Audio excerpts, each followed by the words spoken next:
Welcome to True Crime Garage. Wherever you are, whatever you're doing, thanks for listening. I'm your host, Nick, and with me, as always, is a man that would like to remind you all that while we are watching you, they are watching us. Here is the Captain. It's good to be seen, and it's good to see you. Thanks for listening. Thanks for telling a friend.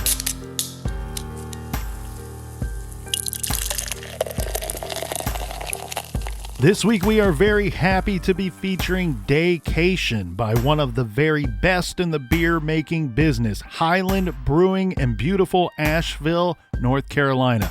This is a hoppy floral sessions IPA that is up and down for anything. Daycation is light bodied with stone fruit and citrus. Garage grade 3 3/4 bottle caps out of 5. And Captain, you know who wishes that they were skipping work on a beer drinking Daycation? Well, it's these fine folks right here. First up, a cheers to Carrie, sending us some love from the LBC. And a big we like your jib to Kelly in Greenville, South Carolina. Next, here's a cheers to Lori in the parts of Dallas unknown. And a big shout out to Douglas in Henderson, Kentucky. Next, we have Christina in Fort Smith, Arkansas. And last but certainly not least, we have Lifer in Pasadena, California. Everyone we just mentioned, they helped us out with this week's beer fund, and for that, we thank you. Yeah, BWRUN Beer Run. If you need more True Crime Garage for your ear balls, check out our bonus show called Off the Record, and that's exclusively on Stitcher Premium. But all of our episodes, all of our old episodes, almost 500 episodes, are available wherever you get podcasts. Make sure you subscribe to True Crime Garage and make sure you tell a friend. And Colonel, that is enough of the business. All right, everybody, gather around, grab a chair, grab a beer. Let's talk some true crime.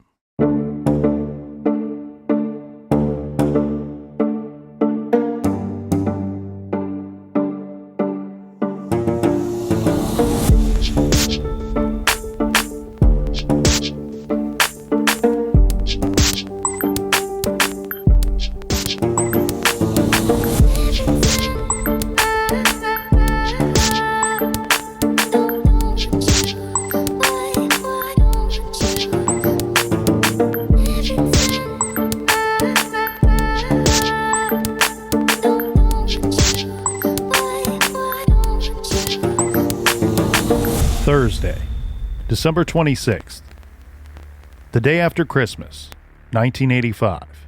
Deborah Ann Wolfe is a 28-year-old nurse at the VA hospital in Fayetteville, North Carolina. She worked the first shift as normal. During the shift, she had lunch with Roger Rushing, a coworker. She called her mom, Jenny Edwards, around 3:30, asking for gift suggestions for her sister-in-law's birthday. It was in every way a routine day. Debbie clocked out at 4 p.m., and it is presumed that she went straight home, a 15 to 20 minute drive. The next day, Friday, December 27th, Debbie did not show up for her 8 a.m. shift at the hospital. This was not just unusual, it was totally out of character. Her supervisors at the hospital called her house and got no answer. Her mom, Jenny, called the hospital at midday and was told that Debbie never arrived at work. Jenny tried Debbie at her home, but she did not answer the phone. Jenny sent her husband, John Edwards, and their friend, Kevin Gordon, over to Debbie's house. When John and Kevin got to the house, Debbie's car was there, with her Christmas presents still inside the vehicle. They found Debbie's dogs roaming outside. The kitchen door was locked, but the living room door was unlocked. Inside, the electric heater was on. Articles of clothing lie on the kitchen floor. It seemed that Debbie was nowhere on the property. John and Kevin assumed that Debbie had left with someone, possibly in a hurry, and would be back. They fed the dogs, turned down the heater, and left. The next day, John returned to the cabin again. He found the dog bowls empty, and still no sign of Debbie. Everything was the way John had left it the day before. He walked the property, saw nothing unusual, and then left. But things were unusual because Debbie was close with her family, and yet no one knew where she was. To this day, so many questions remain unanswered. This is True Crime Garage, and this is the mysterious case of Debbie Wolfe.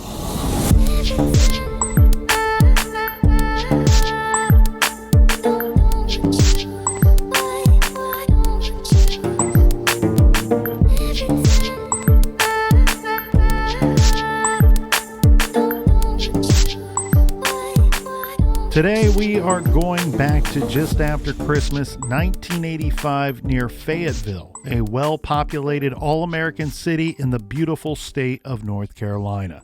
Debbie Wolfe lived alone with her two dogs, Mason and Morgan, in a small one-level home 100 yards off of MacArthur Road, just about 4 miles outside of Fayetteville. This is a rustic cabin surrounded by tall pine trees and no neighbors. At the time, Debbie was driving a 1975 Pontiac that belonged to her mother. Debbie was at work on December 26th, and then life, as they say, it turns on a dime because 24 hours later, she does not show up for work and she cannot be located. Her stepfather and family friend go to check on her and finding one door to her cabin unlocked and the dogs roaming the property. Note that the dogs were outside dogs. They always stayed outside. They were roped to a stake during the day when Debbie was at work, and at night they roamed freely. By Sunday, her family was starting to become seriously alarmed. John Edwards, Dave Thomason, and Kevin Gorton went to the cabin to take a more thorough look. Looking under the bed, Kevin located Debbie's purse. It was wedged into a corner of the waterbed. This being an odd place, in my opinion, to find one's purse. But nothing else seemed suspicious. There was no sign of any struggle or any type of confrontation, so again, they left the property. On Monday, Debbie once again did not show up to work. Jenny, her mother, decided it was time to call the authorities. This is the Cumberland County Sheriff's Office. Captain Jack Watts, the Cumberland County Sheriff, responded to take a report and a photo of Debbie. But he didn't show the level of concern that Jenny felt was warranted. She gathered a group of friends, and they met up at Debbie's cabin and decided they were going to walk the property, looking for clues to where she possibly could be. They hiked through the woods that surrounded the small retention pond behind the house and found nothing. By 4:30 p.m., Jenny and John were back home at their house when Detective William Nichols showed up and said that they planned to search Debbie's cabin and property the following day. Well, it's nice of them to let them know, hey, we're going to search tomorrow. One thing I never understand in these cases here, Captain, and we see this time and time again where, especially when we talk about cases from the 70s and 80s, there seems to be a lack of concern when someone isn't where they are supposed to be, they're reported missing. I get that they are waiting for it to become an official missing persons case, as many people often turn up within an hour or a couple hours later. Right. However, I've never understood why they can't just go, okay, we've taken your report. We'll swing by their property and take a look around, maybe peek in a window or walk the property or try calling the house, anything. I mean, you're on duty at the time. You have to fill up your day and your hours with task. Why not just go and briefly look for the person? And the land that this cabin sits on, do you know how much property they actually own? I think it was a few acres, but from my understanding, Captain, the pond was quite small. I think what gets a little difficult to understand here, where her property and just how big her property actually was, is that there are no neighbors surrounding her. So it's not easy for one to look at the property all these years later and determine just how big her property was. But also the pictures, and there's only a couple of pictures of the property online. It looks like it's lined with woods, so that would make it a little bit harder to decipher. That's correct. And this case was featured on Unsolved Mysteries back in the day. I believe it was season 3, one of the later episodes in that season. And so the reenactments, I'm not certain, Captain, if they were filmed at the actual location or not. But I've seen that episode, and it certainly just adds more to the mystery. Now, as planned, the next day, the sheriff's deputies did arrive to scout the house and the surrounding area. They conducted a search of the cabin and property looking for Debbie, any clues. In their opinion, nothing was amiss. There was no signs of a struggle or anything concerning to the officers. Bloodhounds were brought into the scene, and they didn't find anything as well. Really? Deputies did not search the pond on the property. They told John, her stepfather, that there was no indication that anything would be found in the water.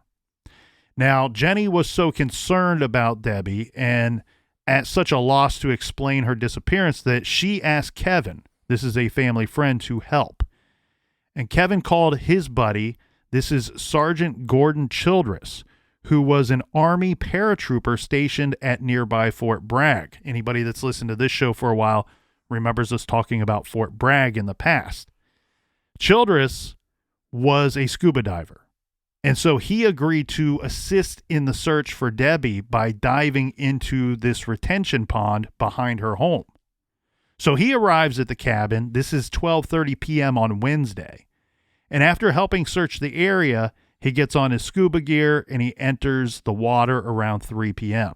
Now, by this time, Captain, she's been missing for, I believe it's 6 days, if that math checks out. That's a long time for her to be missing. When he goes into the water, okay, first he says the water's cold, it's murky water, but he's only in there for a couple minutes, and he pops back up and says he saw a body in the water. Right. But like you said, it was a small pond. Correct. At 3:30 p.m. on January 1st, 1986, the Cumberland County Sheriff's Office was called in, and the body was pulled from the shallow pond. The body in the pond was quickly determined to be that of Debbie Wolfe. She was found fully clothed. The Fayetteville Observer reported that she was wearing Nike white leather shoes, ankle socks,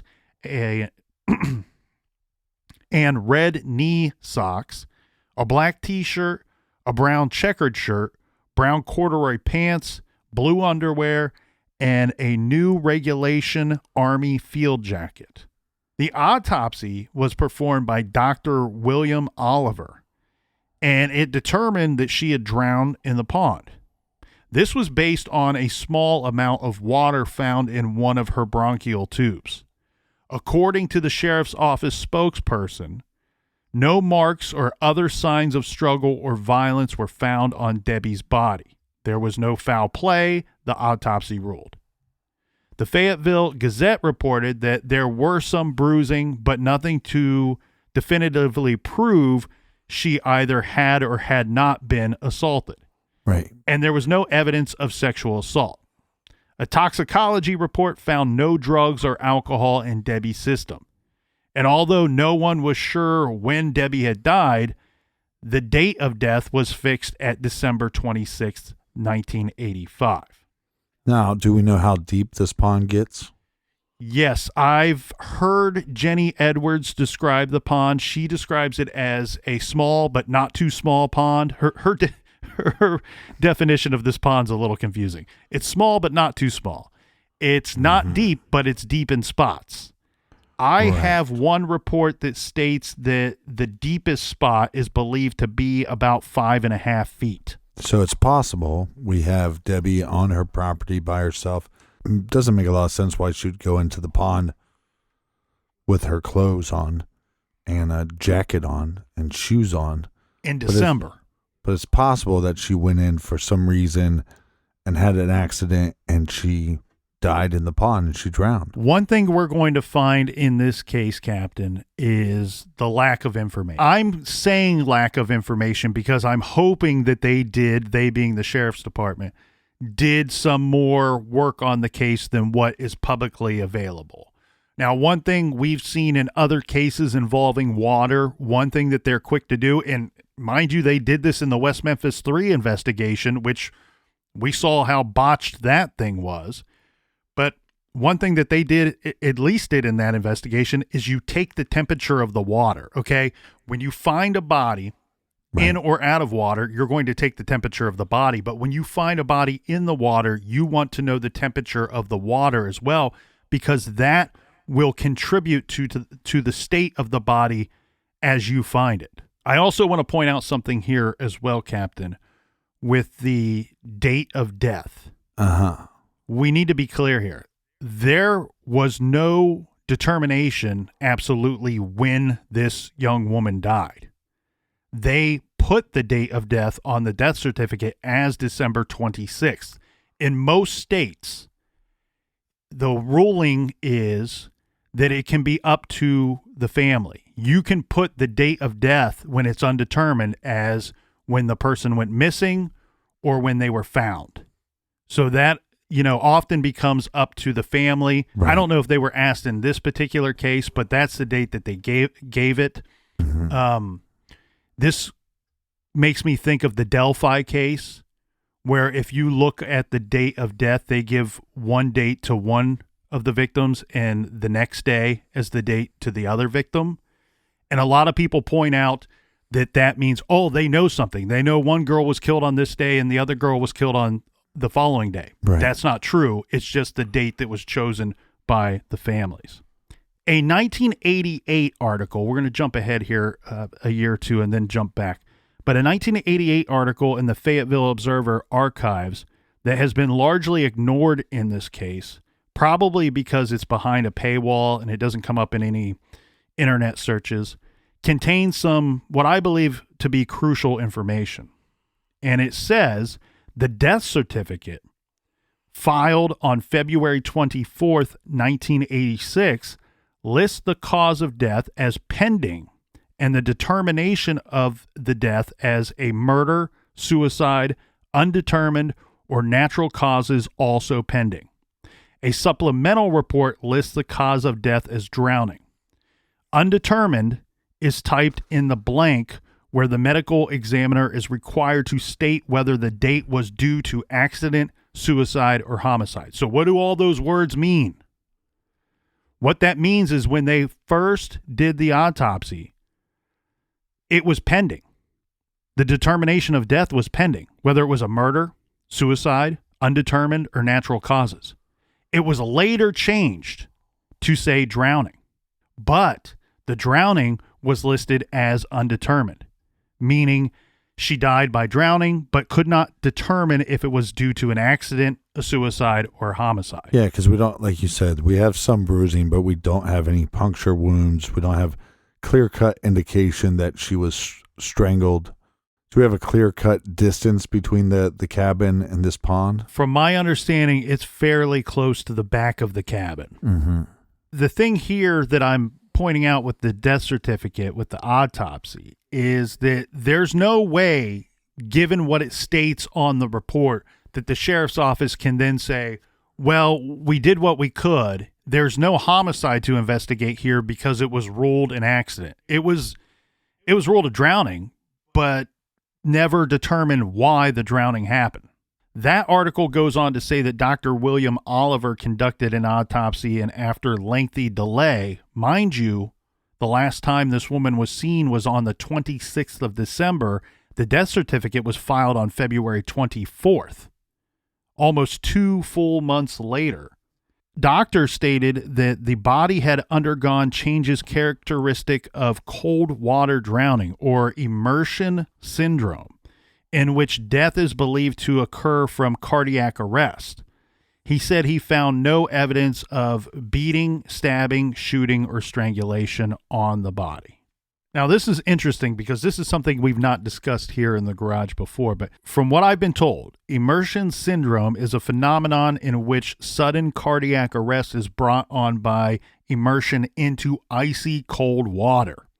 It is believed that sudden immersion in freezing water can, in some people, cause the body to go into shock and possibly even cardiac arrest, resulting in death.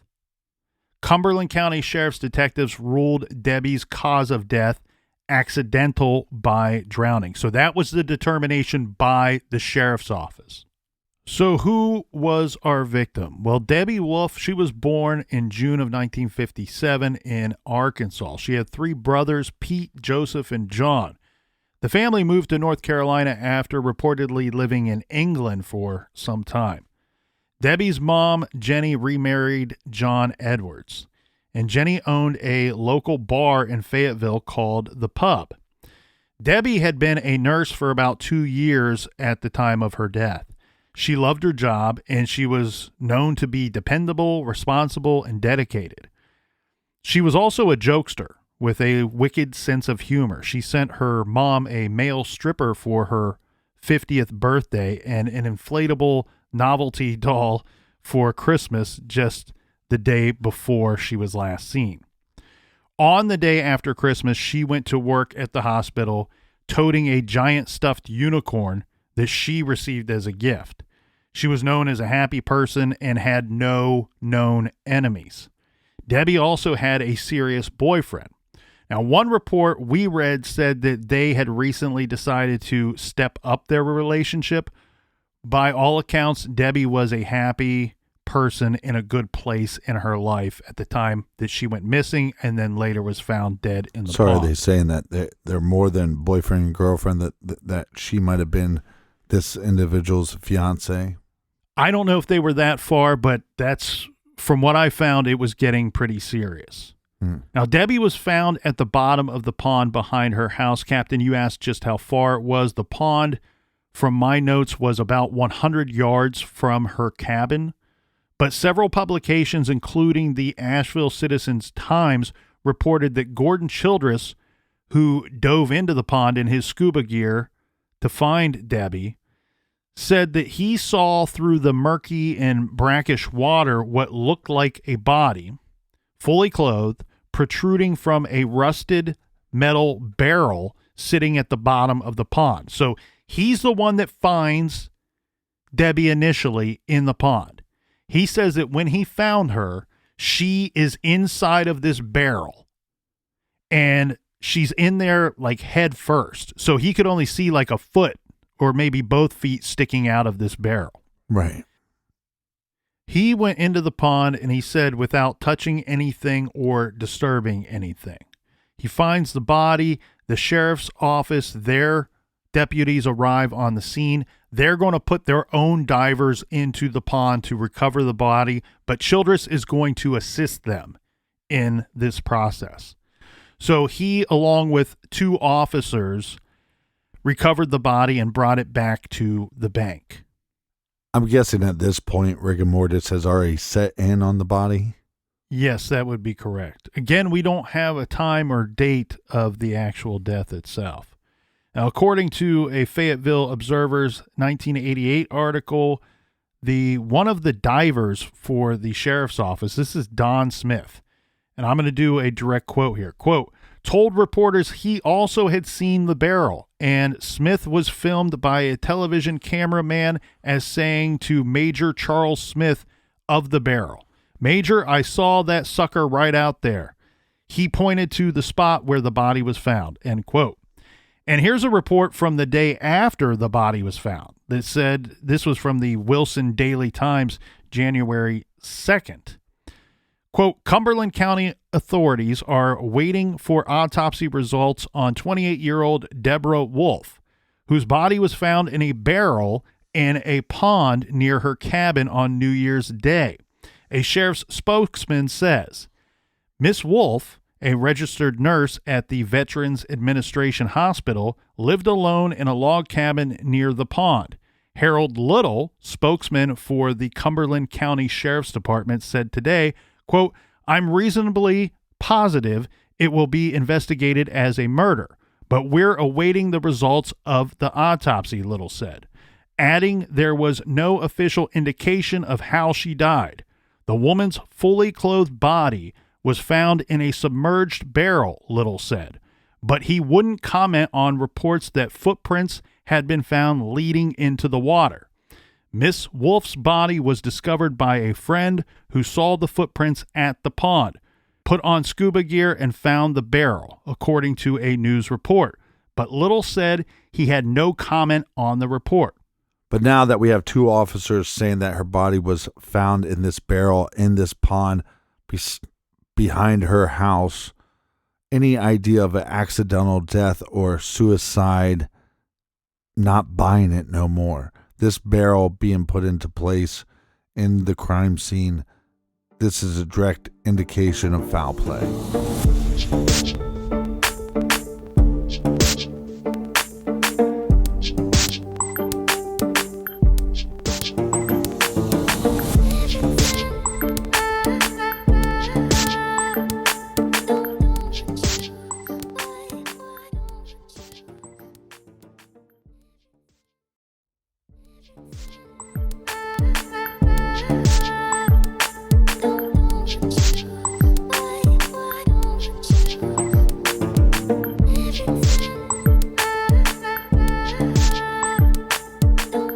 All right, we're back, friends.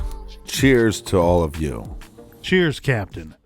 The day after they removed Debbie's body, deputies returned to the cabin to retrieve the barrel. In an effort to find the barrel, deputies drained the pond to a level of 2 to 3 feet. No barrel was found. Major Charles Smith, chief of detectives at the time, told the media that there was no barrel in the pond. Sheriff's divers never saw a barrel when they went in to retrieve the body, he said. Well, this seems a little strange. There were at least 2 officers with the sheriff's office quoted talking about the barrel. The man who found the body before sheriff's divers were brought in, Gordon Childress, said, quote, "There was no doubt in my mind. I am 100% positive that it was an old burn barrel or something of that nature. You know, metal, rusted, 55-gallon type drum that the body was in," end quote. Jenny Edwards says, quote, "My diver said there was a barrel. The sheriff's diver said there was a barrel. Not only that, Debbie had a barrel in her yard. It disappeared," end quote. This is Jenny recalling that Debbie had a 55-gallon drum-type barrel on her property sitting right near the cabin. Well, this is going to start making you think, if you're the family, what the hell is wrong with the police officers? Why are they lying about this item? So Chief Sheriff's Detective Jack Watts says this is verbatim in the Unsolved Mysteries episode, quote, "In my opinion and the opinions of some of the investigators, what appeared to be a barrel to some of the divers could have been Debbie's jacket, which may have ballooned out as she was lying at that angle in the bottom of the pond. There was never a barrel touched by any of the divers, according to their statements. Most definitely by none of our divers did we ever touch a barrel," end quote. Even though we have 2 statements about a barrel. Okay. Yeah, so something doesn't add up here. He's pointing out that no one touched a barrel, and that would go along with all of the statements and everything that was quoted before. No one has ever said that they touched a barrel, only people saying that they saw a barrel. He's pointing out that it could have been an optical illusion. Right. Now, Gordon Childress, the man who originally found the body, admitted that his visibility was limited as the pond was quite dirty. But he does say, on record time and time again, "I thought I saw a barrel." This was the theory that was adopted by the sheriff's office investigators, where they're saying, hey, the pond was dirty, so they concluded that the barrel was an optical illusion caused by Debbie's large unfastened jacket floating around her in a semicircle in the dark, murky waters of that pond. Here's a couple things I wonder. Okay, one, if there was just a body in this pond, wouldn't the body then at some point go to the surface because of the gases and stuff inside the body? But if you have this barrel, maybe the barrel would be helping to keep the body down. She was wearing a good amount of clothing. I don't know if... Here's some difficult things about this case. Mm-hmm. First, we don't know when she went into the water. Regardless of how she got there, we don't know when she went in. Right. And I would imagine the bloating, the gases, that stuff, it takes a bit of time. And of course, you're right. Most of the time, a body will rise to the top. I don't know if all of this clothing, the heavy clothing, if it absorbed the water, if it became heavy enough to weight her down. We don't have any statements, however, of anybody saying that she was, tethered to anything in the pond or in this barrel to keep her underwater, to keep her submerged. So that part's all very difficult. The other thing that's super difficult, and people might get crazy with me here, but we're going to hover around this barrel a lot during this episode because to me, this is the centerpiece of the case. Because no matter whether people saw a barrel or not, everyone agrees that when the detectives returned to the scene on Thursday, the day after, to retrieve a barrel. Right. That's agreed upon.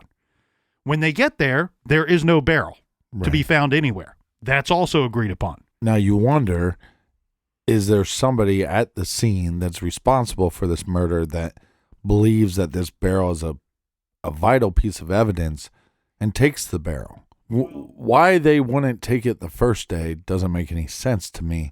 But then to give law enforcement the benefit of the doubt, we don't have a great understanding of this pond, and we know that they're draining it 2 to 3 feet. Is it possible that when they were searching for the barrel, they just weren't capable of finding it? Okay, so you bring up several good points, and you brought this up before we went to the break. Well, that's what I do on the show, is I bring up these amazing points. Your point being before the break that if there was a barrel, if she's found inside the barrel in the pond, it has to be murder or foul play. She doesn't commit suicide, put herself into a barrel. She doesn't accidentally drown and magically end up inside of the barrel. Well, it's too much of a coincidence. Yeah, but even without the barrel, I think me and you would both lean to this looks more like a homicide. If there were no barrel present, I could be easily convinced that this was an accidental drowning. Now, with the barrel present, I go back to what you said before the break. It has to be some type of foul play. So then the thought is, well, did someone come back and retrieve the barrel? And that's exactly what her mother, Debbie, has insinuated over the years, that someone who murdered her daughter came back to the property and removed the barrel so that it could not incriminate them, so that maybe it would be determined to be an accidental death and there would be no homicide investigation. Right. Interestingly enough, though, you also point out something that just seems outwardly bizarre. Why wouldn't they just take the barrel with them on the day that they recovered the body? The sheriff's office. Why not just take it with you? Well, I can give them a little leeway here and say, all right, well, maybe they didn't have proper equipment to drain the pond, and maybe they decided that the easiest way to remove the barrel was to, in fact, drain the pond. However, you are responding to a call where someone is telling you, we have located a body of a person, we've located a body on the property of a person that was previously reported as missing inside of a pond. You're not going to bring any kind of equipment to drain the pond with you, or at least call it in and say, hey, we're going out to the scene to see if we find a body. Could you get to work on bringing in this draining equipment? Well, they didn't take her serious when they said that she was missing. So that part seems like a big misstep by the sheriff's department. Here's the other thing. Okay, maybe you decide that tomorrow, we have to come back tomorrow to drain the pond, retrieve the barrel. Put a freaking officer at the scene and guard the damn scene. Yeah, because, if you found a body in a car and you couldn't determine if it was a homicide or an accident or what have you, you would remove the vehicle that day with the body, or at the very least put an officer at the scene so you could retrieve it later. None of this was done. Well, and John Douglas would tell you, look, this is a remote scene. So the fact that it's a remote scene, I'm putting some officers around this area to see if anybody comes by to see if we found the body yet. Because like we know, killers will return to the crime scene from time to time. When we're working on the show, we do this a lot where we go, oh, well, sometimes if one of us is not feeling up to the work that day, we'll go, oh, well, we'll just get that tomorrow. And normally the best work we do is when we just push through. No, let's not wait till tomorrow. Let's get it done today. And that's what it seems like this law enforcement did, was like, oh, well, they handled her missing person case so in just such a lazy fashion. And then to come back and go, okay, well, now that we found her, but okay, well, we'll just clean up this area tomorrow. It makes zero sense to me. And if this pond is not that deep, why aren't you just removing this barrel? And maybe it's 50 pounds, but it's not 500 pounds. Well, it seems obvious to me that whatever the situation, they determined the easiest way to, or the best way is what I think I should say. The best way to remove the barrel would be to drain the pond. And again, that's fine. That's well and good. Put an officer at the scene in a car and just sit by the pond for the night. It's very simple, easily done. If they also came back and said, look, we're going to come back tomorrow to drain the pond for two reasons. One, to get that barrel. But two, we're going to see if we can find any other evidence within the pond.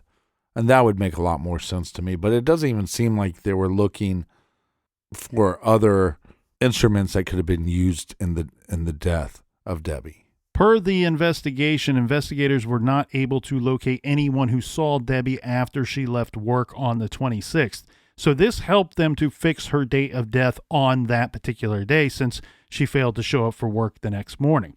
It's not at all clear whether they processed her car and her house for fingerprints. We don't know if they checked into her phone records or interviewed her co-workers and friends. There's also no discussion of whether there was any suspicion of her boyfriend or whether he was looked at all. Either very little investigation was actually done in Debbie Wolfe's case, or very little was made public about what was done. Right. And you would think that we have the family questioning law enforcement, so we'd think that we'd get some more information from her mother saying, okay, well, maybe they didn't publicize that they searched her house, but they did search her house. Well, it's going to be basically just a straight down the middle disagreement between the two sides, between Debbie's family and the sheriff's department. Now, we mentioned earlier footprints or possible footprints.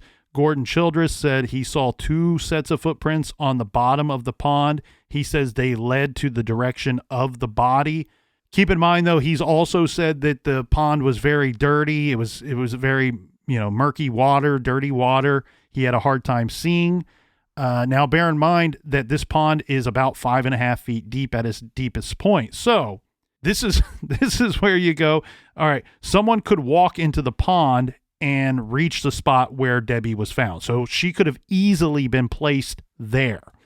But if there were 2 sets of footprints on the bottom of the pond, you have to wonder, what does this mean? Does this mean that there were 2 perpetrators placing her and the barrel in the pond? Or was this one perpetrator placing these items in the pond, and then the second set is the footprints back out of the pond? Right. But hold your questions, because none of this is straightforward, and it's about to get even more confusing. The sheriff's office spokesman, this is Harold Little, told the Asheville Citizen-Times that a sheriff's deputy at the scene asked Childress to show him the footprints, and Childress could not find them. And Little went on to say that the bottom of the pond was not actually mud or silt that would show footprints, but moss, on which footprints did not make an impression, so footprints would not be possible at the bottom of the pond. So law enforcement 100% does not back up the existence of these footprints. Now, Childress says Debbie was in the barrel. He's the first diver, the friend of the family. Reports were that a barrel was seen by 2 divers, sheriff's divers. Then it's reported to the media by the sheriff's office investigator that there was no barrel. Of course, the key question is, what did the law enforcement divers who went down and got Debbie out of the pond actually see? Because whether or not there was a barrel really changes everything in this case. The Asheville Citizen-Times reported, quote, "It was possible Debbie was playing with her dogs and accidentally fell into the pond. She was wearing an Army field jacket, and it may have become waterlogged, causing her to sink below the surface." Investigators also say She may have been standing on ice when it gave way, causing her to enter the water, or she may have fallen into the pond and panicked. Chief Detective Charles Smith said, "We have no idea how she got into the water." Smith also stated that Debbie could have suffered some other kind of accident. Once she was in the pond, in the dark, in the freezing water, she became disoriented and moved away from, rather than toward, the pond's edge. So the sheriff's office couldn't come up with a great reason that Debbie would have entered the pond. But once she was in there, they believed that she became frightened and disoriented in the water, and instead of moving toward the shallow edge, she went out deeper, where she became a victim of this immersion syndrome. So there's still a lot of questions in regards to this explanation, right? Yeah. The pond is only 5.5 feet deep. You could walk into it and out of it. And a better description of the pond is as follows. The water at the edge of the pond is only about an inch or two deep. The bottom gently slopes, and the pond is only knee deep, 5 feet from the edge. Debbie was found 30 feet from the bank. So given the gentle grade, she would have been able to stand up and walk out of the pond if she fell in, unless this is a Ray Rivera situation where God only knows how she fell, and she magically fell into the center of the pond. Right. Knee deep at 5 feet in, inches deep around the very edge of the pond. So if she fell in by accident, I don't know. It just makes very little sense to me how one could end up working their way deeper rather than just standing up or even getting on your hands and knees and crawling out. Yeah, it's just such a bad explanation. That makes this also very difficult is the 26th of December, it was reported that it was only 25 degrees or so that day. So frigid for North Carolina. This will also provide a possible explanation. The sheriff's office maintained that it was possible that she was playing with her dogs, perhaps running with them, or she tried to help one of the dogs and stepped onto very thin ice. Maybe she thought it was thicker ice and fell through and then drowned in the pond. Yeah, it's possible that you would let your dogs out and maybe they would get into a situation where you would have to help them. So I could see that being an accidental death. But again, the size of the pond, like you said, at some point you can just stand up. Well, of course, the family contends that Debbie was murdered. They don't agree with the sheriff's office. They challenge the autopsy findings. The family says it was murder, and a bumbling, inept, or maybe even corrupt investigation got it all wrong. Jenny Edwards was not happy with the sheriff's office, and she let them know it on the public front. The Fayetteville Observer said, quote, "Unanswered questions, contradictions, and the victim's mother adamant refusal to accept theories voiced by law enforcement authorities have shrouded the death in mystery." Well, we bash law enforcement enough, so let's give them a little credit, because even they knew they were outmanned, so they call in the SBI. Yeah, I don't know if it's so much a question of being outmanned or just doing due diligence, a little checks and balances. If you watch the Unsolved Mysteries episode, keep in mind it's a great show. Captain loves it. Colonel loves it. Everyone loves it.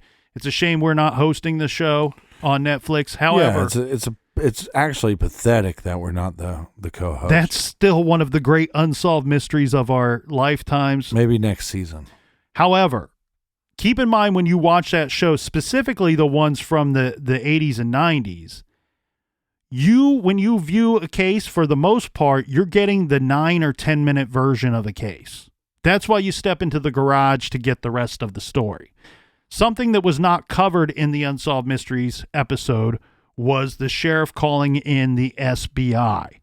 So on January 5th, note that date, January 5th, it was reported that Cumberland County Sheriff Otis Jones requested the help of the State Bureau of Investigation. Specifically, he requested that the SBI look into his department's handling of the Debbie Wolfe investigation.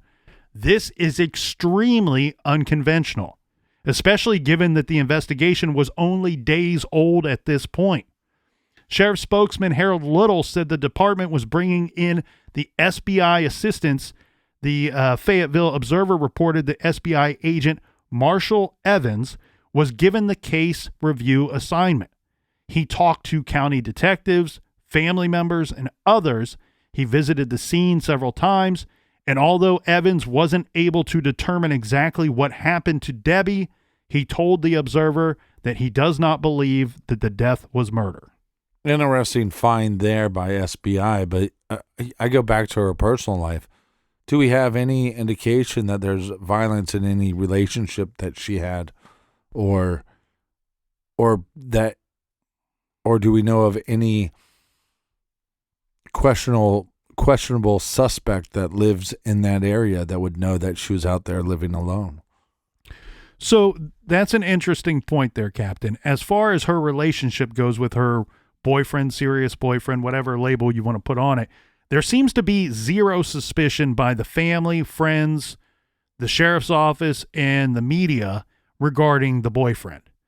There does seem to be a little suspicion from family and possibly the media regarding one or two of her co-workers. And we'll get into that, but before we get into that, I want to go through some more of the family's allegations, specifically Jenny's, her mother's. So these are the things that Jenny Edwards has alleged were hinky about her daughter and the scene and the way the investigation was going down. You know, when they went through Debbie's home, these were some things that they found that they thought pointed more towards foul play. Now, this item was not in any of the original reports, but Jenny says that drag marks were found down into the pond. These apparently were observed by Childress, the diver, and reported to Jenny by Kevin Gordon. This is interesting to me. When we were talking about the footprints earlier, I'm thinking, okay, if there's a barrel, these footprints, if they existed at all, are only good in my mind if they are accompanied by drag marks. These alleged drag marks have become part of the narrative of Debbie's case, but have never, ever been mentioned by law enforcement or anyone other than Debbie's family and friends. Jenny also points out that the driver's seat in Debbie's car was pushed all the way back.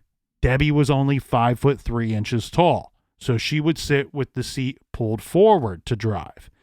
And her mother says that Debbie would never adjust the seat because it was sticky and it was hard to move. She goes on to state that Debbie was found wearing clothes that she and her family did not recognize, including a Pittsburgh Steelers shirt that her friends, her boyfriend, and family says they had never, ever seen. Jenny said that the clothes that she was wearing were the wrong size for her daughter. The jacket she was wearing was a men's size small field jacket and looked brand new but had no tags on it.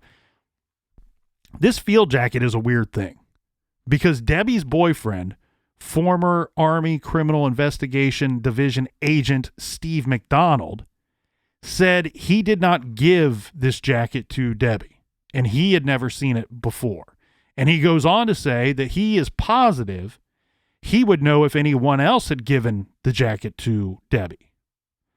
So no one knows where this jacket came from or why she would be wearing it or need it at all, as she had a field jacket of her brother's on the hook inside of her cabin when her body was found. This is equal to the barrel to me, where it points to homicide. Almost where if you could go, okay, regardless if there was a barrel or not, maybe I could get on board and believe that this jacket ballooned out and caused some kind of optical illusion. Right. But then again, where the hell did the jacket come from? Yeah. And again, we don't know what the search of the house presented. I would think even if the cops searched the house, but there was definitely a struggle, there was evidence in there, that the family would be able to come forward and say, look, there was a struggle inside the house. I don't even know if that's the case. This crime could have taken place somewhere else, and this individual could have known where she lived and just said, hey, I'm going to dump her in her own pond. That's where I'm going to get rid of the body. Now, this next item are a pair of brown corduroy pants that Debbie was wearing. Again, the family says these pants were way too big, that they would have fit somebody approximately 6 foot tall. They go on to say that she was wearing a bra that was way too large for her, both in cup size and around the body. These next two items, I really think we can toss these out. You know, I'm throwing in my own little opinion as we go through some of these. One is the pair of Nike tennis shoes that Debbie was wearing. The family says these were too big, that they were at least a size, if not 2 sizes too big. We do have the sheriff's office investigator, Jack Watts, who is on camera, on record, saying we do know for a fact that the tennis shoes we had on were her tennis shoes. He says we have photos of her with those tennis shoes on prior to her death. I'm going to go ahead and believe the officer Watts there. I don't believe he would go out of his way to be on camera, on mic, and say, we have pictures of her wearing these shoes. The next item was, it stated that Debbie was clean, that there was no noticeable dirt on her sneakers or shoes or clothing. And they questioned, how could she have been in this dirty pond for 6 days without being dirty? That the divers that found her were, their articles, their diving gear, everything was extremely dirty when they recovered her and brought her to the edge. I don't know what the hell that's supposed to prove. That whole statement really confuses me, because we know she was in the water. Right. The water was dirty or it wasn't dirty, whatever. How she was clean, I don't know. But we know she was in the water, and 2, we know she was in the water longer than the divers were. So I don't know what that is supposed to point out here. Yeah, and again, but like I said, if you start thinking, a little outside the box, and you go, well, what if she went home with one of her coworkers, the murder, the attack happens there, then she's in their house for who knows how long, and then they start searching for her, and maybe they go out to the property, but maybe she's not in the pond at that time, and she's not in that pond until the day that they discover her. It's possible. Another item of concern is what is called a summer weight uniform. So remember, she was a nurse, so these are scrubs. A summer weight uniform was found lying on the kitchen floor inside the cabin. One, of course, an odd location to just find, pants and a shirt lying in the middle of the kitchen floor. But the family says that she would have been wearing a long sleeve shirt and not lightweight uniform in the winter months. And this is kind of backed up by the coworker. Remember, we mentioned she was having lunch with a Roger Rushing. He backed this up by saying that she was definitely wearing a long sleeve shirt at work that day. Whatever this uniform was that the family and Roger Rushing believes that she was wearing on the 26th was never found at her cabin or in her home. Mm. So either they're wrong and she was in fact wearing the uniform that was found on her kitchen floor, or there's something terribly wrong with this whole crime scene. One thing that I think is maybe a big deal here, Captain. It is reported, and this seems to be agreed upon by both the family and the sheriff's office. So let's examine this thing here. It's reported that beer cans littered the yard of Debbie's yard. And the family says and points out that Debbie was neat, tidy, clean. She wouldn't have littered in her yard. She wants to live out in the beauty of nature. So she's not just going to willy-nilly throw beer cans out in the yard. She's not going to be a giant piece of shit that litters. These were found around the area where her vehicle was parked. The other thing that the family points out is, okay, if you want to believe that she threw them there, well, that's not the kind of beer that she drank. So they're kind of doubling down on this idea that she wouldn't have thrown these beer cans in the yard. Well, now that you're not able to collect the barrel, you have a bunch of extra space in your evidence locker. Collect these cans so one day that we can test them. Well, remember the toxicology screening on Debbie came back as clean. Yeah. So she wasn't drinking or doing any type of drugs leading up to her death. So these beer cans are all another big part of the mystery. Of course, her family says that this all adds up, plus the barrel, all adds up to pointing to foul play and murder in this case. Well, and going through my research, we share outlines and stuff, and on your outline you have the hat, which I did not find. Can you tell me about this hat? Yeah, there was another potential clue found, according to the family. A friend of Debbie's, this is Franz Schoaf, who went to feed the dogs after Debbie died, after she was found. This person found a wool stocking cap that everyone says belonged to Debbie, and found this hat in the mud at the opposite end of the pond. So you have the cabin, you have a little bit of a distance, then you have this pond. She's found kind of in the middle of it.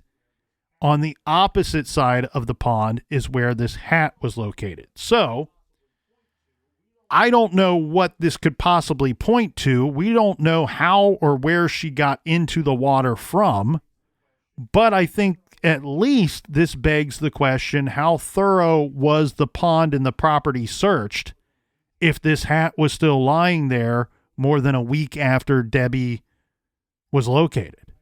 So, I mean, the hat could go either way, right? She possibly was wearing the hat, took it off, or it floated away.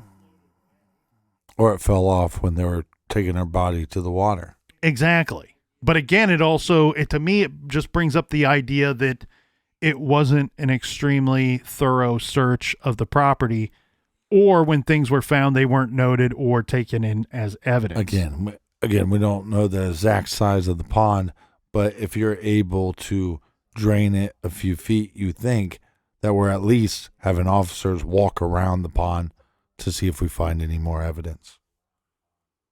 It just seems like a very lazy, like you said, lazy investigation, not a thorough investigation.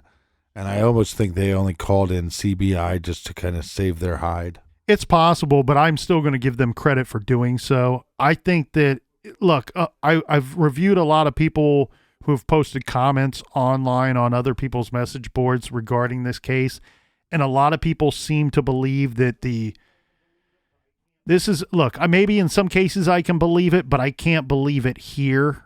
And in most cases, I don't believe it, Captain, this following statement. The sheriff's office know who did this, and they're covering it up. Most of the time, that is just freaking false. It's not true at all.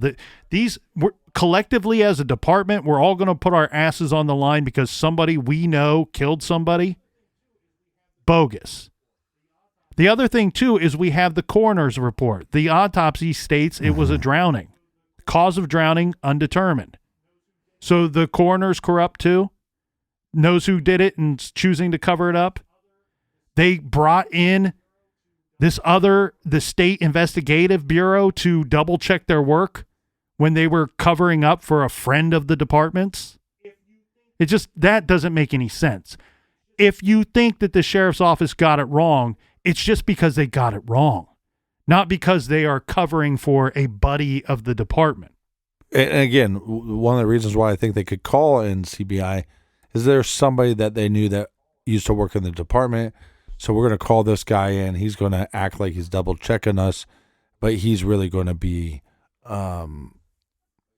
essentially our friendly alibi to say that, well, we didn't do anything wrong here, even though they were just lazy about the whole investigation. That's possible, and I don't have any reason to firmly disagree with that. I just think we have a situation where the sheriff's being incredibly responsible in saying, look, this woman and her family are challenging our findings and our investigation. Let's bring in a state agency to at least take a look at this thing.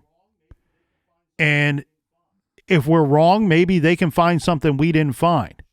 Or if we're right, she's going to get the same answers that we already gave her, and hopefully that will give the family some kind of satisfaction, some kind of closure. Look, if the family's wrong, we're beating up on the sheriff's office here a lot, but there's a chance the family could be wrong. If the family's wrong in this situation, they're grieving people that are trying to understand the bizarre, mysterious death of a loved one.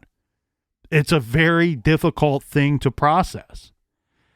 On the episode of Unsolved Mysteries, besides the barrel, probably the biggest mystery in this case would be the phone call or message that was found on Debbie's answering machine. I love these. That's why, one of the reasons why I miss answering machines.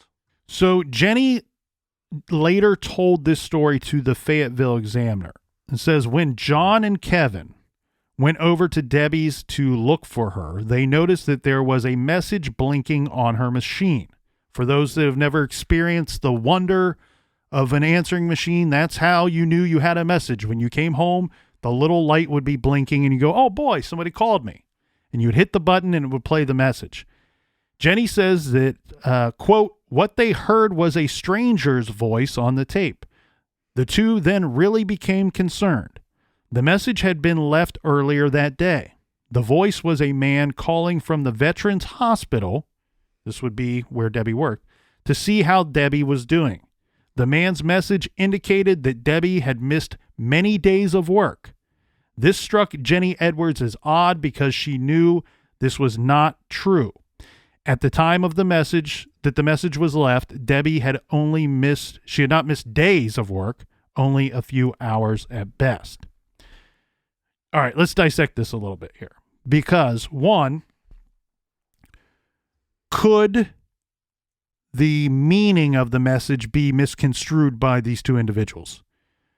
You've missed a lot of days. No, by the time we're listening to this message, she's only missed one day. She didn't show up today, and she's only missed a couple of hours. Is it possible that the person calling and leaving the message is referring to her work history? You've worked here for 2 years is what our records indicate, that Right. She worked there 2 years.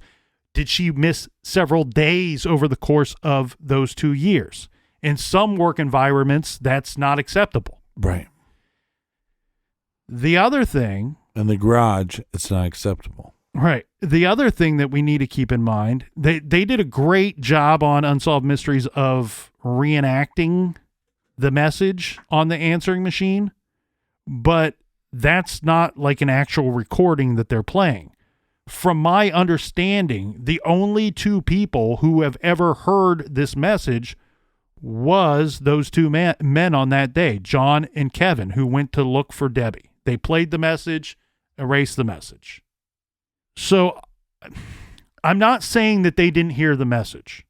I'm not questioning that. I wouldn't go that far to suggest that these people would make this up. But what I do find odd is Jenny's statement to the newspaper is they became very concerned. Well, maybe they did, but your other statement was they didn't find anything wrong with the cabin. They assumed that Debbie had left, possibly left with somebody in a hurry, so they fed the dogs, turned off the heater, and left the house. Right. So which was it? Were they concerned, or was everything just normal?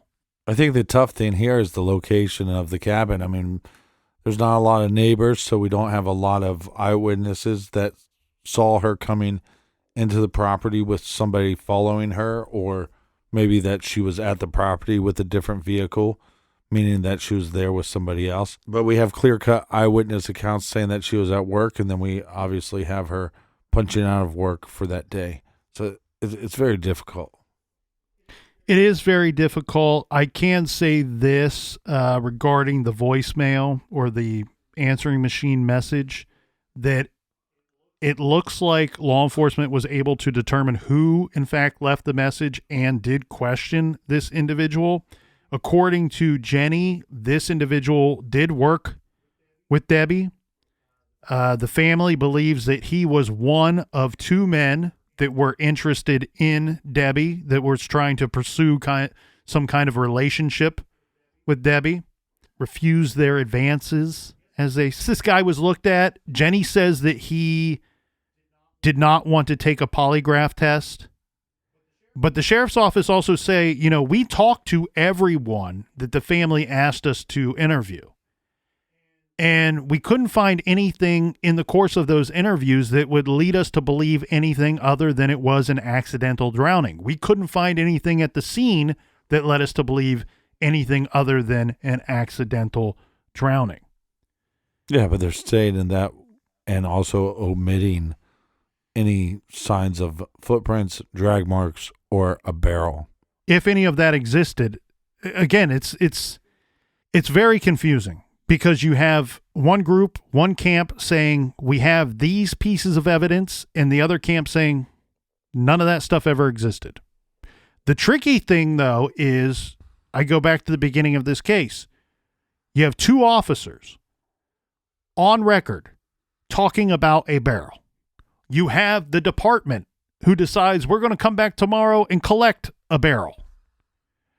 There seemed to be, at one point, regardless if there was a barrel or not, a collective agreement by the sheriff's department that a barrel existed. So that part is all very confusing to me. What Jenny Edwards believes and what her family believes is kind of a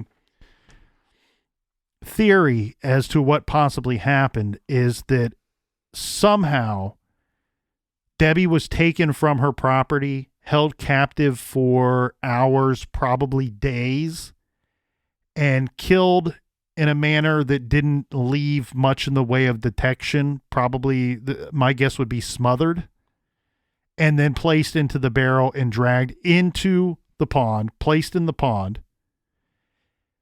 The sheriff's department removes the body, and whoever put her there came back and took the barrel away in the middle of the night. There are a lot of things that have to line up for that to be possible. Is it impossible? No. Certainly not impossible. And again, for me, Captain, all I can do is label this a mysterious, unexplained death because we don't have any definitive answers or definitive proof or evidence for me to lean one way or the other. If there was a barrel there, if she was found in a barrel, I'm saying murder. I'm saying foul play. I'll go one step further. I'm with you. If there's a barrel, definitely this is a homicide. It needs to be investigated as such. But it's the clothing. Get rid of that barrel, fine. You can't get rid of the fact that she's found in clothes that are not recognizable to anybody, friends, family, or loved ones. And I think you're spot on there, Captain. And it's just like what we saw in the Aisha Degree case.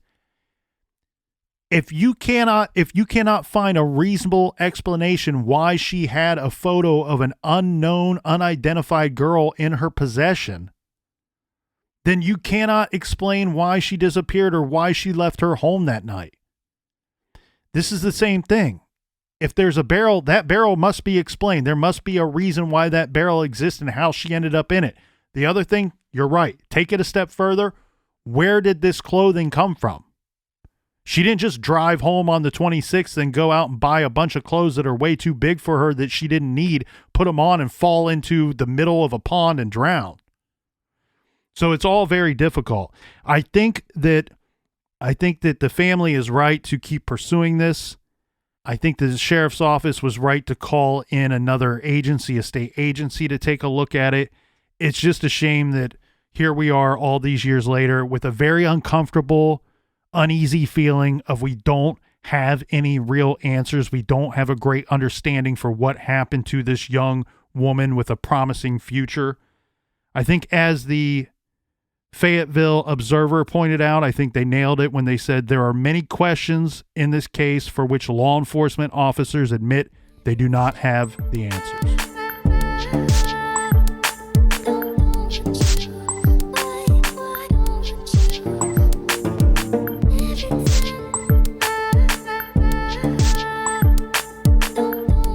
For everything True Crime Garage, check us out at truecrimegarage.com. And you can follow us on Instagram, Twitter, or Facebook at True Crime Garage. And make sure you join us back here in the garage next week for a new Off the Record and a new case. Until then, be good, be kind, and don't litter.